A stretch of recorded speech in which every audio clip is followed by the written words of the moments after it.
Hi, everyone. Welcome to Creator Toolbox, a show brought to you by us, the ServiceNow Developer Program. Well, as in us at the top, so Lauren and myself. This show is where we demo new ServiceNow features for everybody's toolbox. All of us that do that. All of us that does developer stuff on ServiceNow. Can you tell I haven't done this intro in a long time?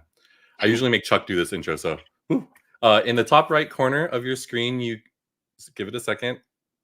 Above Lauren's shoulder. Are you gonna press on the top right of the corner? I will now.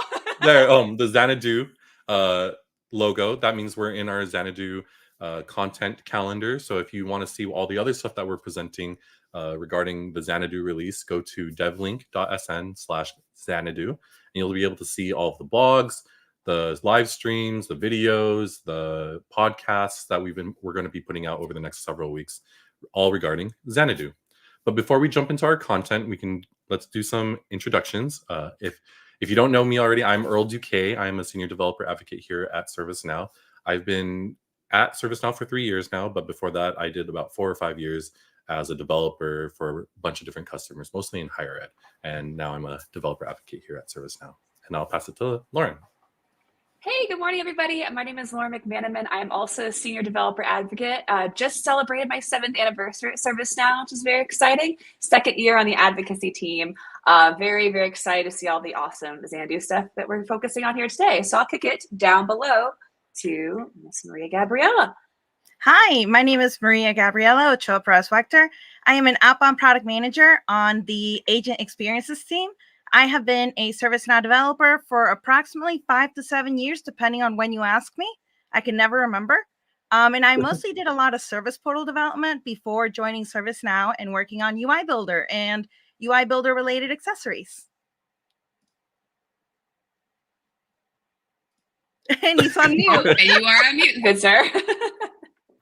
Ouch, that's rough. Everybody, my name is Brad Tilton. I'm on the outbound PM team for agent experiences, which includes UI Builder and Workspaces. I've been building on the platform for almost 16 years now, which is kind of crazy. Been an employee for the last 8 and was a developer advocate at one point. So it's nice to be back on Creator Toolbox to talk about what's new with UIB and Workspaces and Xanadu. Yeah, once Chuck retires officially, then the team that I originally joined I will be the last one of that original 3. Yeah. Dang. But we're all still around anyway, so it's funny because the unmuting thing, Brad, you would think that we've never live streamed before. You're like 30 episodes deep into UI Builder. We had the show for years now, but we're all still figuring it out as if it's new. Oh, okay, so that's intros. Let's jump into content. That's why we have Brad and Maria Gabriela on with us today to talk about UI Builder and next experience stuff. So I'll hand it over to who did we say was going first? I'm starting. Okay. All right. So we're going to talk about UIB and Workspaces, what's new in Xanadu with a few different things there. I'll start off with Workspaces and some debugging, and then I will turn it over to Maria Gabriela to talk UIB. There's some fun UIB stuff in there. All right. So we'll start with Safe Harbor. I don't know that we're going to make any forward-looking statements, but we may. And don't make any purchasing decisions based on anything we say that may be coming in the future. We're product managers. We have insight into the long-term roadmap, but things change all the time.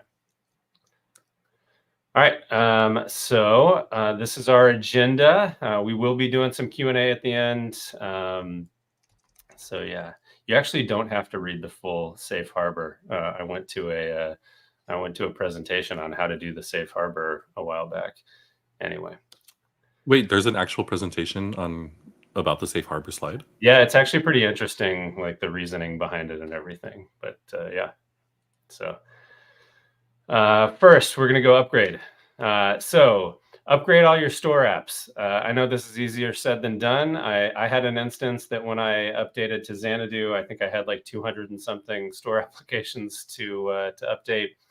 But for what we're talking about in this presentation, UI Builder has been delivered through the store since Washington. So in February, we had the Q1 store release for this year. And in the Washington release, UIB moved to the store. So in Xanadu and the August store release, this is kind of the third version of UIB delivered through the store. So go ahead and update UIB. And then whatever workspaces you're using, you should go in and update those workspaces. I believe all of the workspaces are now delivered as store apps. So it's a good idea to update those. Most of these store apps also true up to the release. So in Xanadu, you'll get probably the most recent version of these apps from the May store release, but you may still have to upgrade the workspace. So in the instance that we'll see, I went in and updated, CSM and SOW and all of my different workspaces.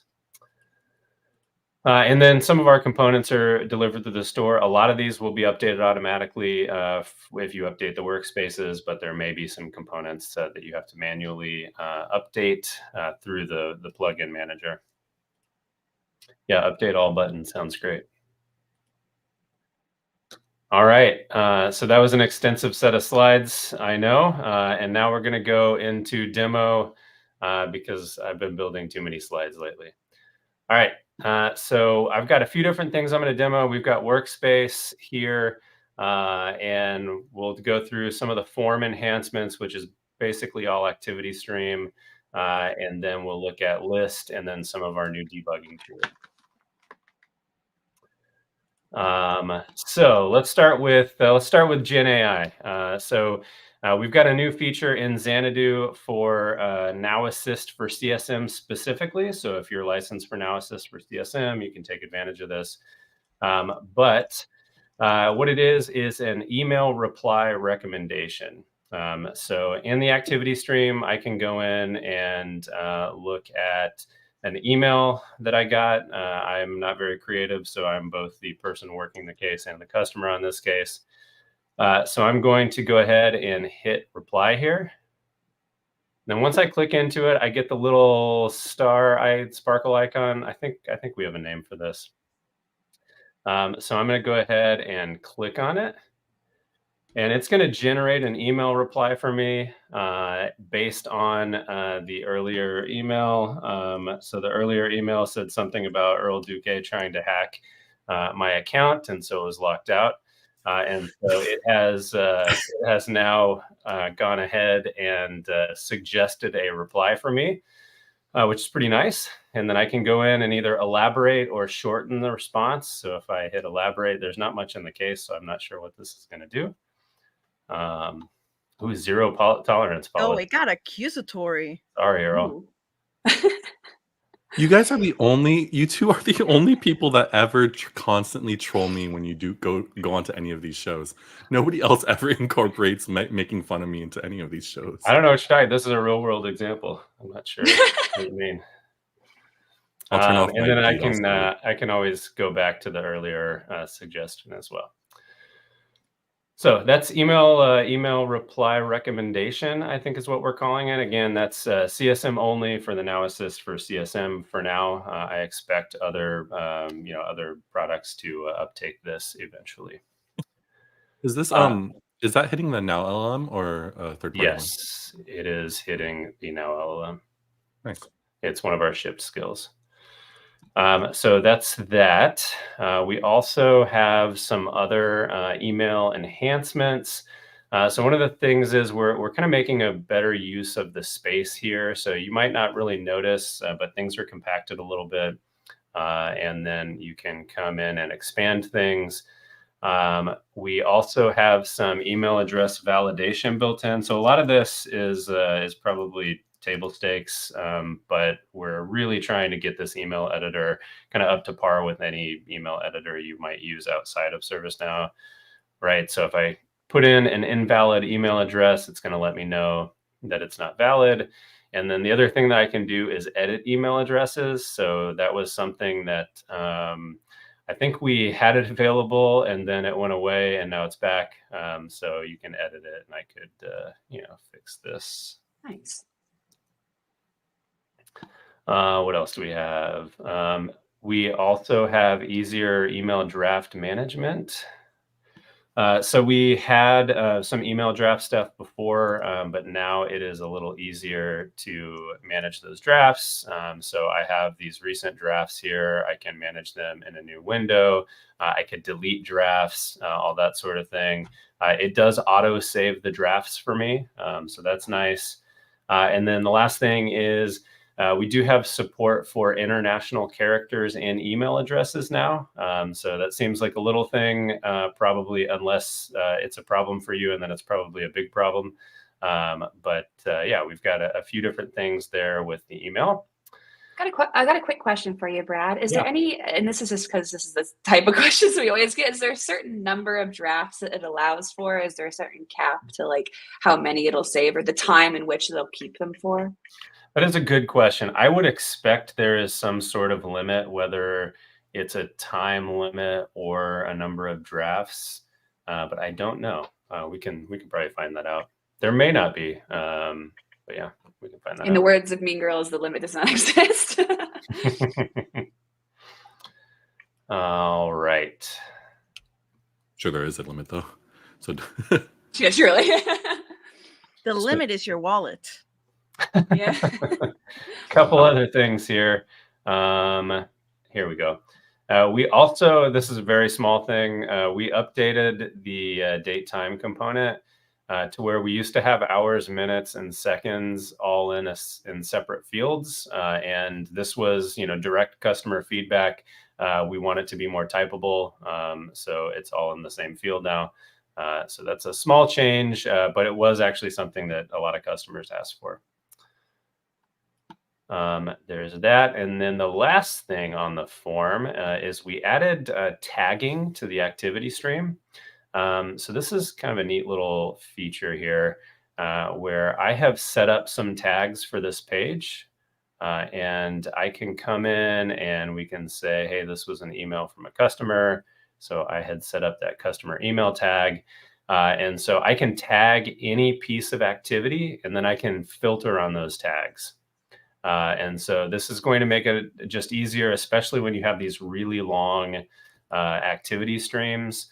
And you want to maybe highlight some of the different pieces of activity that may not have some other criteria that you can highlight. You can go in and tag them. I actually can't wait until our support portal gets this, as somebody that looks at support cases every now and then. And generally, when I'm looking at them, they've been open for a while with lots of activity. And so I think this will be pretty helpful. So the way this is currently managed in Xanadu Store Release 1 is in order to, let's go ahead and show it real quick. I think I'm good on time. You beat me That's to my interesting, 'cause question. I was this like, is are they just, oh, sorry. I was just saying this is interesting because this is another thing that is feature past parity of the platform. Yeah. I was about to ask Brad, are the tags for the individual person or are they homogenous across anyone looking at that ticket? Like, could I set a tag just for me or is it for like the whole entity? It is per table, and right now it is an admin only. So to set up the tags, it's admin only. So, and I'll show the way to set up the tags. It's fairly straightforward. And this is probably going to change a little bit, but for now, in order to set up the tags, you have to configure the page in UIB. So that means that you do have to make a copy of the existing page. So I have the CSM default record page tag demo. And so if I click into that, you manage the page directly through a property. As our business units kind of pick up this functionality and integrate it into their workspaces, I expect that there will be some predefined tags. Again, I don't actually know, for sure what's going to happen, but I expect there will be some predefined tags, and you'll be able to manage this, or you'll be able to use the tagging without actually coming in and duplicating and owning this page. But for now, that's the only way to do it. And then long term, we'd really like to have kind of agent configurable tags where we could configure them at runtime and different people could add their own tags. But for now, it is managed through a property on the activity stream component in UIB. So I came, go ahead. Oh, no, I was going to say, I might have misheard earlier, but this isn't really a parity thing, is it? Because record tagging is up at the top next to the record name. This is new for tagging the activity stream, right? This is tagging activities in the parity. Yeah. So this is something that does not exist on the classic environment. So it's tagging individual activities in the activity stream and then filtering on those tags. It is only for Workspace. So a couple of things here. I can just define them on the page itself. I could also make it dynamic. So if you make it dynamic, it just gives you the JSON, and then you could use a data resource, store all of this in a table, configure the table, and then use that in the JSON. So you have a couple of options here, but activity stream tagging is one of those new things with the activity stream. We are kind of constantly, you may have noticed this across the last few releases. We've made lots of little updates to both the email client and the activity stream, which are kind of all the same client in here. And, we've kind of seen that customers, especially in Workspace, are using that activity stream section more and more, over some of the form sections that you might have used in the classic environment. All right, I've got just a few more things here. One of them is a very small change, but one that I love. And it is if I group in a list in a workspace and I click show all, this back to group view option is new. There used to not be a good way to get back there, so you'd have to go all the way back to the list and then regroup. And so this is one thing. This is one thing that we've gotten a lot of requests for, and we were able to deliver it finally in Xanadu. Thanks. All right, a couple more things around debugging. So again, this was all mostly agent focused. How do we make lives better for agents who are working cases and incidents? And now we've got a few things that are more admin developer focused. The first one is client interactions. This is going to be really great for debugging. Client interactions basically logs every page load in the, within the unified navigation and workspaces. So we can see, when I clicked into that list page recently, and then when I grouped the list page, we can kind of see what happened there. So if I click into this, it'll break down the UI time. So this is pretty similar to the old response time indicator, but it works with workspaces. So it's going to give me a lot of information about the URL that I hit, the agent, session ID, all sorts of things. And then it also gives me the server-side calls that were made. So this is, all of the different calls that were made when that page loaded. And so this is a good, workspace troubleshooting tool that you can use from Xanadu onward, especially when you see people or when they tell you, hey, I had a really long page load, or this thing won't load for me, you can come in and kind of find that page load time. So you can see sometimes in here, there are some pretty long page loads here. It even has the key pressing and input events. Yeah, so if there was an input event, it'll have that there, and it'll tell you kind of what the type was and everything. It's like the old SP_log, but it actually works. Yeah. So that's troubleshooting tool number one.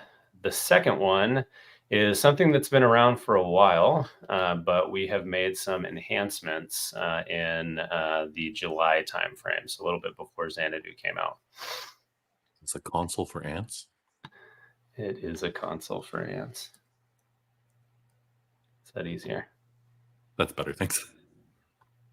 All right, so let's load a workspace here. Zoolander reference is an exclusively millennial thing now? It might be. I don't know. Because Zoolander 2 came out a long time ago now. So this is the Next Experience Developer Tools Chrome extension. So if you're using Workspaces at all and don't have this, you should have this. It is our kind of official Chrome extension. It's on the Chrome Web Store. It's on the developer site and in Docs. If you just search Next Experience Developer Tools Chrome extension, you'll get a link somewhere to where you can download it. The developer site also has it pretty well documented, but we're going to break down some of the new things real quick. And this is basically got two different tools. It's an inspector, and then it's also an experience profiler. A profiler here. So the inspector is what we did most work with in July. We're pretty much updating this quarterly, so you can just kind of expect new updates. I think it's been out for about a year now, and we also use it internally for lots of things. But we added some new things to the homepage, and if you click into some of these, it'll give you some ideas on what all of this means. It gives you some good practices. It was a good one I saw.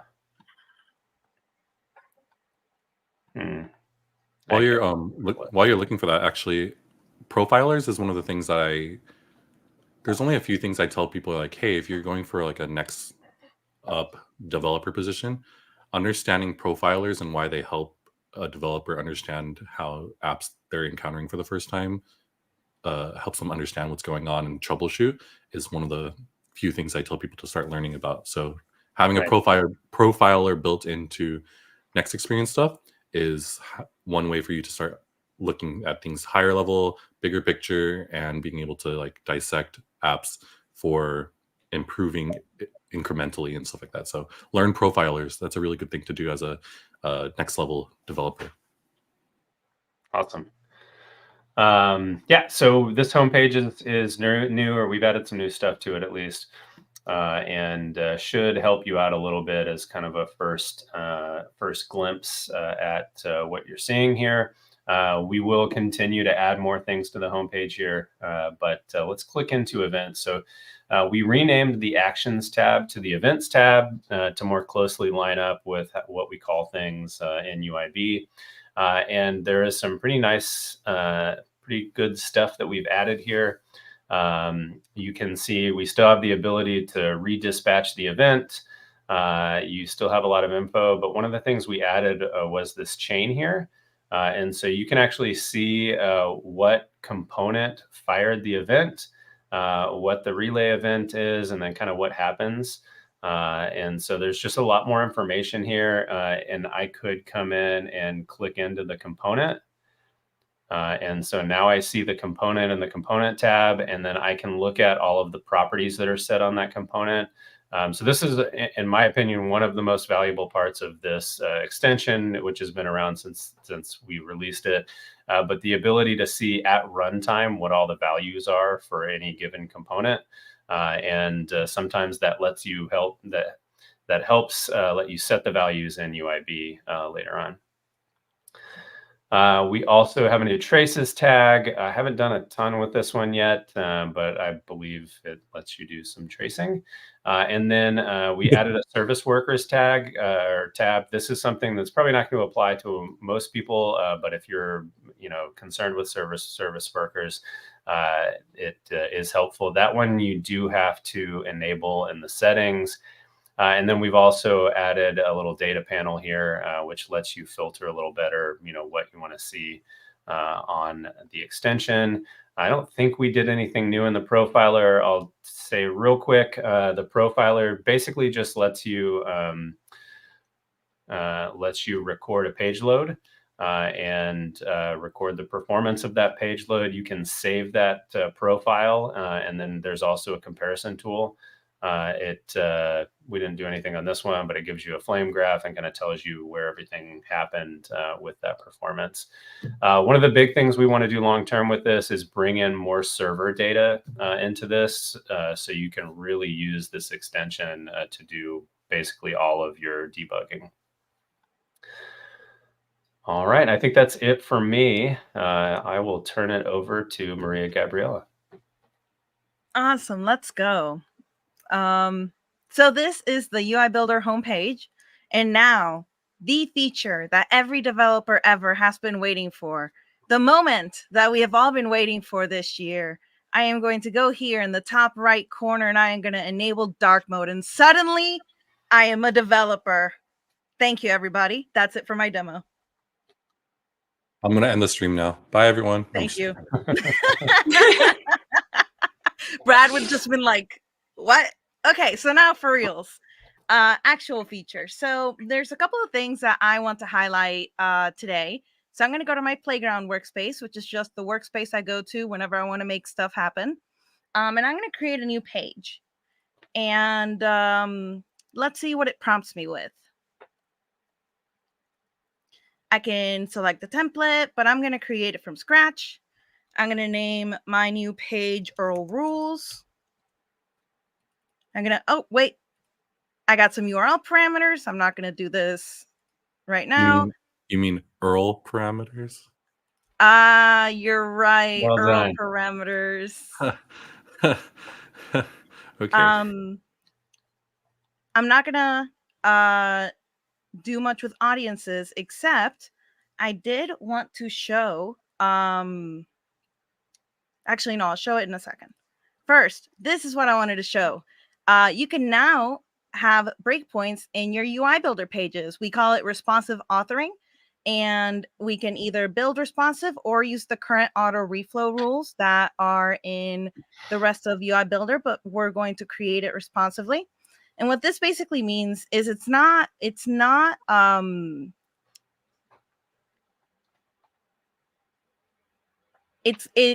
uses breakpoints and it works like you would expect it to work. But it does require let me make my screen bigger. It does require all the components to uptake this new functionality. So right now, if anything looks weird, that's just probably the components not picking it up just yet. And also you can see here, this is something that actually came out in Washington, I believe. I've got the stage here with the side menu that I'm going to get rid of real quick to save myself some space. And all I have to do is basically go outside of UI Builder to the platform, unpin it, and now it goes away. So that way I have more space. So I'm going to start building my page. And the first thing I want to do is I'm going to add 2 columns. No, for real, but this is legit beautiful to me. Like, it's so much prettier now. See, I don't know how I personally feel about it. I really like what they did with it. And I like it a lot more than the next experience dark mode, at least. But I haven't grown.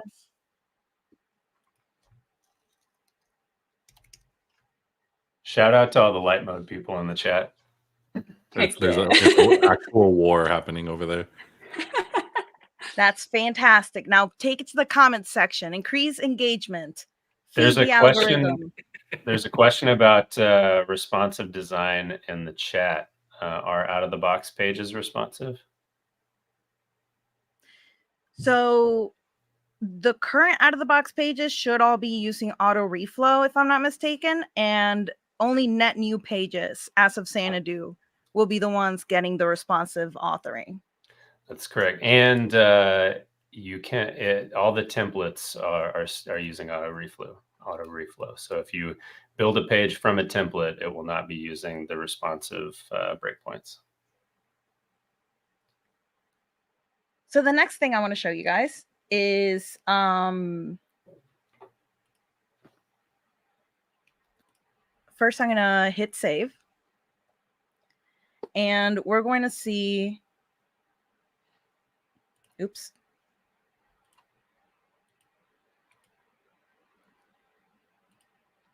Here we go. So what you can do with responsive authoring now is you can check out up here. There's different breakpoints that you can set for your page, and you can add more breakpoints to it. These are just the ones that are by default, and you can see how your component is going to react to the changes when it feels like displaying. Now I'm going to go in and I'm going to create a variant to show you guys the next option where before, I'm wondering why my conditions isn't showing up. This is unfortunate. Do you have any required parameters on the page? I guess not. No, you do. Yeah, it's using the form. There you go. I think you had it. If you go back to settings.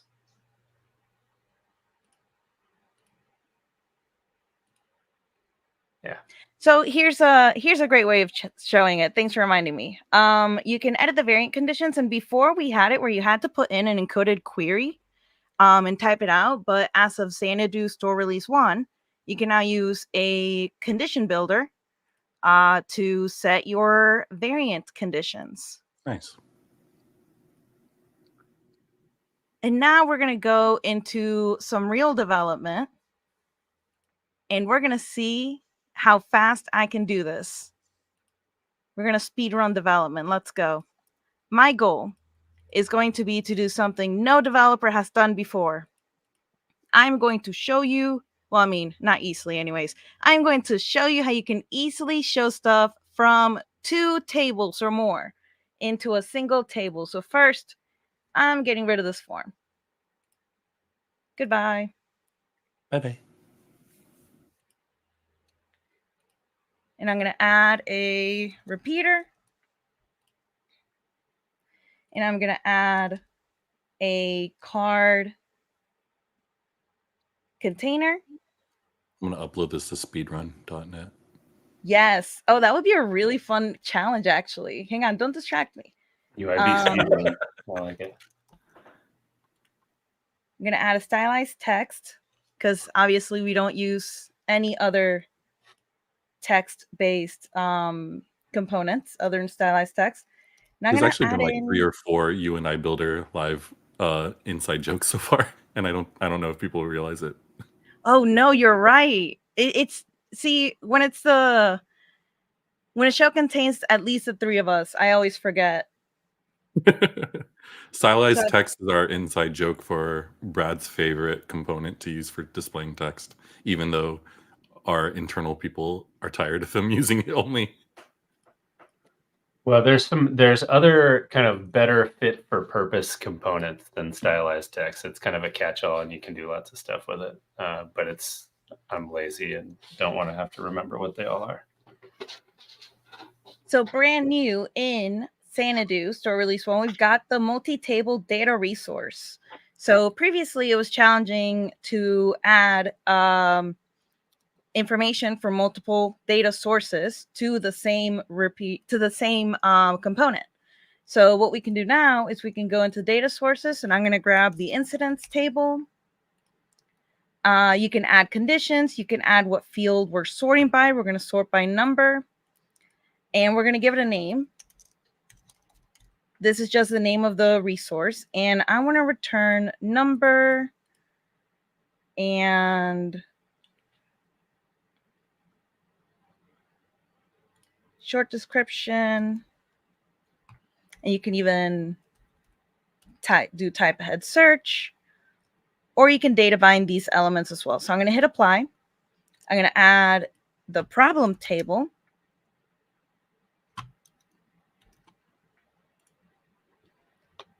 Going to sort it by number. I'm going to return number and oh no, is this one that doesn't use short description? That's so funny. And now I should be able to see my output data items. And here it's going to show me for each record.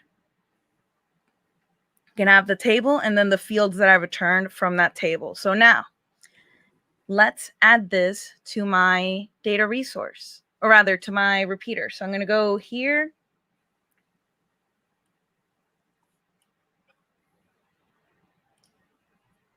And I'm going to go to my data resources. Oh, wait. I forgot to do the thing I always say to remember to do. Say, You have to drag it up here. Now we're going to hit save. So now we still can't see anything yet. So we're going to go in here. And for the text, I'm going to go into data binding. Going to go to, I don't think I bound that correctly because it should show me the repeater data source is one of these data types here.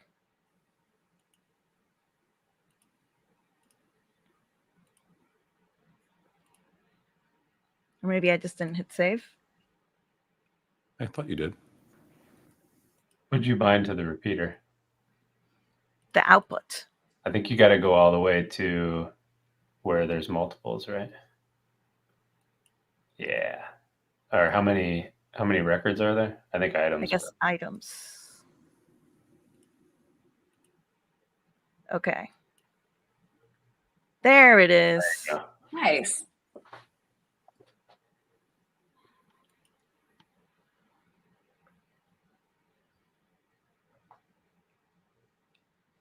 So I'm going to go into stylized text now. Go into, and now you can see the repeater data type here. So I'm going to grab value, fields,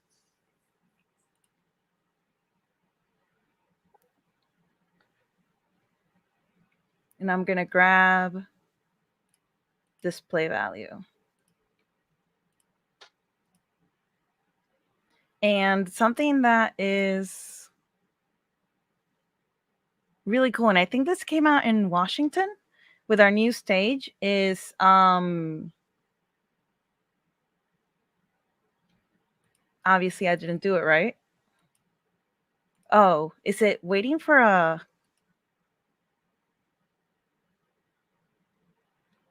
Oh, it was waiting for a preset to be set, so that's why I didn't show it. Interesting. So here we go. I've got my problem showing now. And what I was going to say was really cool is that in Washington, we made it so it gives you a live preview of all the instances of the repeater, and also the number came back. This shows you how many records you're expected to see here.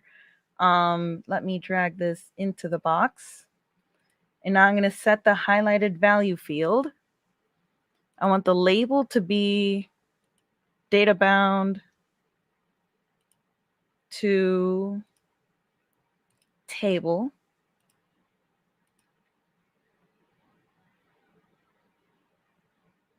Nice. So now we can see the different tables all mixed together. And I would go through and, okay, you know what? We've got a little bit of time. I'm going to make this look a little bit better. While she works on beautifying it, Brad, do you want to talk about like what's a good use case for the multiple data sources? Oh yeah, that's a good question. So what it really replaces is EVAM. EVAM was a way that actually predates UIB. I think we built it for mobile. It's Entity View Action Mapper. And in my view, it kind of replaces a lot of what EVAM did. But it's going to basically let you just pull data from different tables. You can display things differently. So this is a good use case where, maybe you've got you've got a lot of work that you need done, and maybe you don't want to pull from the task table and you want to pull from individual tables. Or what is another use case? I can't think of other great use cases, but it's really, pulling data from multiple tables and displaying it in the same list is now doable. So this is a big request we got both internally and from customers. Nice. I saw there was a question about composite data resource. So this is different than a composite data resource. A composite data resource is a type of data resource that basically lets you take two data resources and put them together and then call them as a bundle, basically. So this is a little different than that. You might still use like a scriptlet data resource with the output of the multi-table data resource, where if your output was very different for the different tables and you wanted to normalize it so that it was easier to work with your repeater, you could use something like a transform or a scriptlet and then create your own composite out of that. Nice.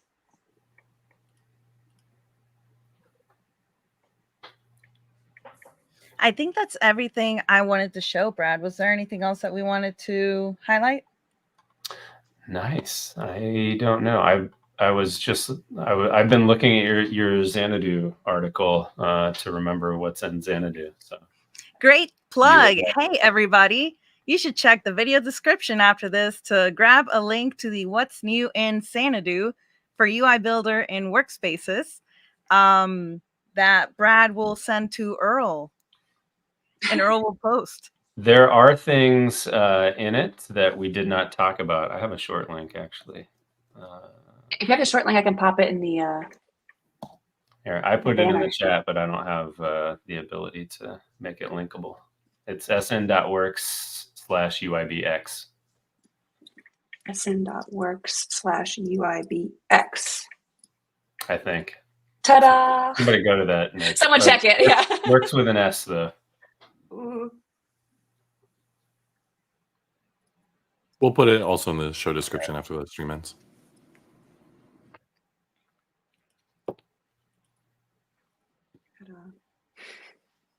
But you know what? While I'm already here, I am going to commandeer this show. It is now officially theming hour on Creator Toolbox UI Builder Edition. So there are some amazing things that just released in Xanadu for theming.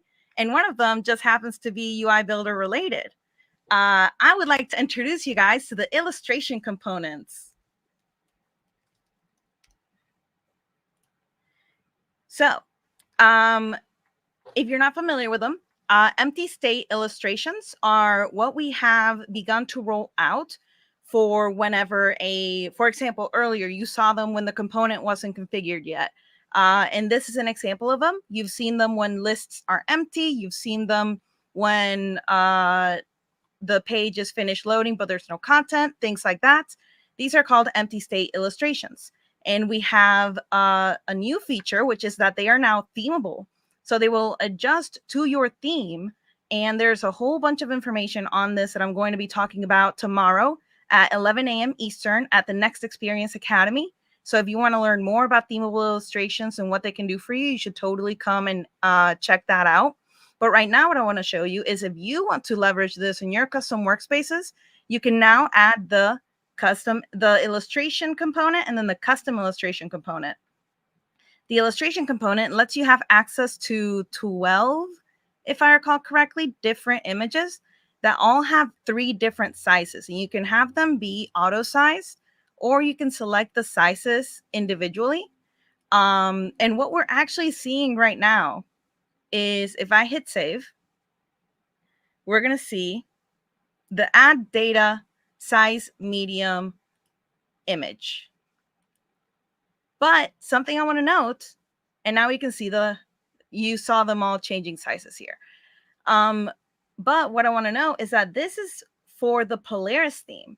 There are actually agnostic images now for non-Polaris themes. Any theme that you create through Theme Builder will now adapt to the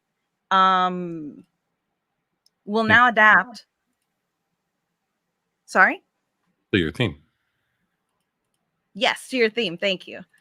Was I stuck on that thought for a while? My bad. So now if I refresh it, I changed the theme behind the scenes. But if I refresh UI Builder now, the live stage preview will show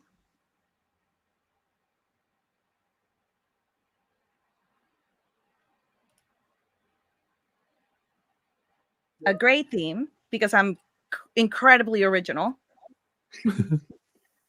And hey, yeah. a different illustration. Heck yeah. Cool. So there are illustrations exclusive to the Polaris theme, but now your theme builder themes will have their own illustrations, so you don't have to see the astronaut anymore if you don't want to see the astronaut.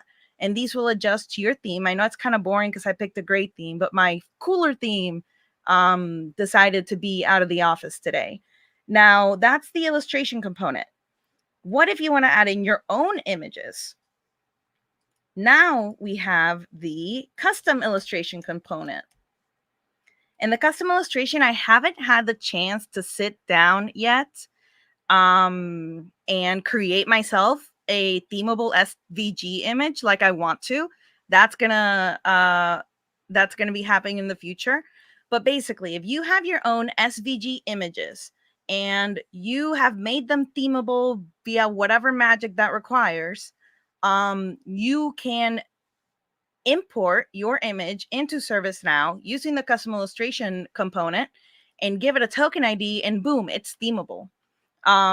What's also really cool though is, and this is something that a lot of our internal workspaces could uptake in the future, is if they have theming hooks in the image, it's themeable. But if you use this token ID, you can actually replace that image with a different image from your theming style record. So you could customize images that are coded into workspaces to be whatever image you want it to be, should they use the custom illustration and the token ID, which is super cool for customization and configuration. And I'm going to be telling all of our app BUs about it because I'm super excited about it. So last couple things is just remember, it has to be an SVG image with theming hooks already programmed in. I don't think I'm going to be making that enablement material. If you want to have your own custom themable images, get your designers to make them for you. But I will be making more content on how to use these components. And the beginning of it is going to be tomorrow at 11 a.m. Eastern at the Next Experience Academy. And I'll post a link to that to give to Earl here shortly. I was going to ask though, when are we going to get the Maria Gabriela resource images pack drop that I can just install on my instance and have it all be themed after your art? Don't do this to my free time, Earl. You know you want to. I want to so bad now. And they're all donuts in just different donut like themed moments. Oh my gosh. Or even like your pixelated art and stuff like that too. Who would want an empty state themeable Brad image? It's just Brad's emoji with like 8 feet of beard. Yes, and the beard is color coded to your theme. Yeah. It's like Doug Demodome, but the opposite way. Just keeps going. Gabby's brain is like processing on what things can she scoot over so she can start making art. Stefan literally called it Tamagotchi themes. Like that's my next knowledge session right there. There you go. That's awesome. Did you want to, or were you going to talk about Build Along at all? Can I? You're allowed. At the end of Creator Toolboxes, we always let you all plug in whatever you want. Plug. Perfect. So let me start with the shills. Number 1, tomorrow at 11 a.m. Eastern time again, we are going to be in the Next Experience Academy talking about what's new for conversational interfaces, AWA, sidebar, agent chat, Next Experience, and theming. I'm going to go on my theming rant tomorrow. I'm super excited. We are also on Thursday on this channel. We're going to have our UI Builder Live, which is a twice a month show that me, Brad, and Earl do. Basically centered around showing what UI Builder is really like and real development on it, unscripted, with fun challenges along the way. It's a great place for you to ask questions, more in-depth technical questions about UI Builder. So we can put Brad on the spot and I can silently observe and learn myself too. Other than that, we are going to be doing part 2 of Build Along Month this week on on this week on UNI Builder Live, and Build Along Month is basically my dream project where every time someone says, "Hey, how do I learn more ServiceNow?" the number one answer is go build an application. And the reality of it is, we all know, is that it's impossible to build an application because you don't know what goes into an application when you're brand new. So it feels kind of redundant, pointless, and scary. So Build Along Month, and the links are already in the description, is meant to be a way to introduce you into the world of agile development using UI Builder as the base of the app. And then it has more stories for you to go and run off and make it into a fully fleshed out app. So it's a great time for you to come, hang out, ask questions. And we're doing like a walkthrough of what stories are left on it. In true fashion of the show, I don't know what we're going to do on that show yet. I think we might go into a challenge mode for the stories, or I might try to figure out what stories we haven't finished yet. But definitely come and hang out. It's a great time, and it's a great way for you to start getting introduced into UI Builder. And I think it's perfectly targeted towards someone who just got their CSA and is ready for a real world experience of here's how you have to Google your stories for work. People aren't going to have a lab guide to walk you through everything you got to do at work. And other than that, I think that's it for all the stuff I wanted to shout out. Thank you. Brad, did you have anything you wanted to shout out? No, I will. I'll repeat the update your store apps thing. So all of your workspaces or probably store apps need to be updated. If you upgrade to Xanadu after November, there will be a whole bunch of new versions of store apps. So we update store apps mostly quarterly. So August, November, February, May, and the actual date falls somewhere in the month. But if it's after that store release drop, you'll get the most recent version. So yeah, make sure your apps are all up to date. And before we end too, I want to give a shout out to both Maria Gabriela and Brad. They are some of the most responsive and approachable product managers that we have at this company. So if you have any questions or any thoughts or any feedback or even requests, they are always open to talking to it. They are very active on SN Devs, on social media. You can find places to just even chat with them, not even just send emails or requests to. But because they're so responsive to this is one of those kind of things where it's really good to get into it because you have the people that are actively working on next experience stuff, willing to answer and engage with you in all these questions. So shout out to both of you for always being so helpful for this stuff. It is complicating. It's like complex stuff for a normal ServiceNow developer even. And so it's really good to have resources like you both available to all of our audience kind of thing. Thanks. Past that, there's a lot of fun stuff that we've talked about this episode. One of the things we're going to try to start doing is if you want a soundbite or a clip or anything that we can use to help socialize this episode so that people can find it. We've already actually identified a couple of cool clips that we might post on social media for you all to make sure people see all the fantastic stuff that you talked about today. But if you have a soundbite, anything, I think we actually found something. I have a great soundbite. Earl is the nicest person ever, and his dedication to the. So the one thing that Brad, she's laughing. Don't worry, I do this to her all the time on UNI Builder Live. It's like a common joke for us. I don't know how to. I don't like when people monologue about me. Anyways, the other thing that Brad was talking about. In November, you're going to get another store release, and so that means you need to update your stuff. But why I was talking about why they're so responsive and helpful in this is because they're the only team that is coming back in November to do another episode on Creator Toolbox to talk about the November store release. There's going to be some good stuff in there. Yeah, come back in November. It's already posted on the YouTube channel. So after this episode ends, go back to the playlist of Creator Toolbox episodes and press the what is it? Remind me. I think it's remind me. Or yeah, hit the bell. Hit the bell. Yeah, the subscribe bell. Hit the bell icon, the subscribe button, smash that like button. Over there. We always how many people have told our team that we need to tell people to subscribe and or like do those things, and we never do it because we're just like, we. But yeah, that really helps the channel, you know. It really helps. Feed the YouTube be helping. algorithm. Lauren, do we have anything else to talk about? Just Xanadu in general. Like Earl mentioned, this is part of the big old Xanadu release. There's lots of fun stuff to come still, including their live stream in the future as well. So make sure to check out that link. Star the things that you want to come back to, and enjoy all the stuff that ServiceNow has to offer for Xanadu. All right, And that's everybody. it. That's all she wrote. I forgot I'm in the host square. Okay, thanks for watching, everybody. Have a great day. Bye. Thank Bye. you. Bye.